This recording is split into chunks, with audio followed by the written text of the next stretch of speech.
connaître et assumer. Verdict du tribunal de Berlin 2010.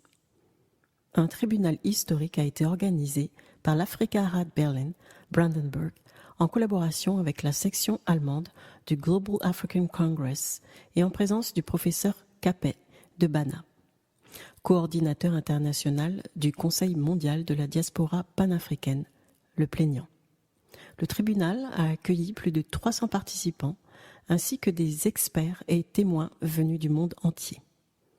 La secrétaire d'État allemande au travail et à l'intégration, Madame Liebisch, a présenté un bref message de salutation. Des Africains et des personnes d'origine africaine venues de différentes parties du globe se sont retrouvés à Berlin les 25 et 26 février dernier pour mettre en cause la conférence qui s'est déroulée à Berlin en 1884-1885 et au cours de laquelle les Européens se sont partagés le continent africain.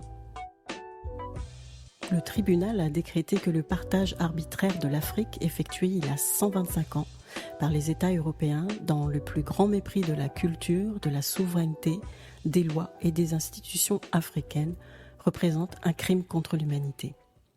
Ce partage est à l'origine du morcellement actuel du continent africain. C'est tout un continent qui a été humilié et son peuple avec lui, a déclaré Madame Liebisch dans son message de salutation. Les participants à l'audience sont venus de Mauritanie, de la République démocratique du Congo, du Cameroun, d'Érythrée, d'Éthiopie, du Rwanda, de la Tanzanie, de la Guinée équatoriale, de la Namibie, du Bénin, de la Jamaïque, du Canada, des États-Unis, du Royaume-Uni, de la France, d'Espagne et de Suisse. Le tribunal a décrété que la conférence de Berlin sur l'Afrique et le Congo de 1884-1885 constituait un crime contre l'humanité. Selon le droit international public, les crimes contre l'humanité sont sanctionnés par des réparations et restitutions.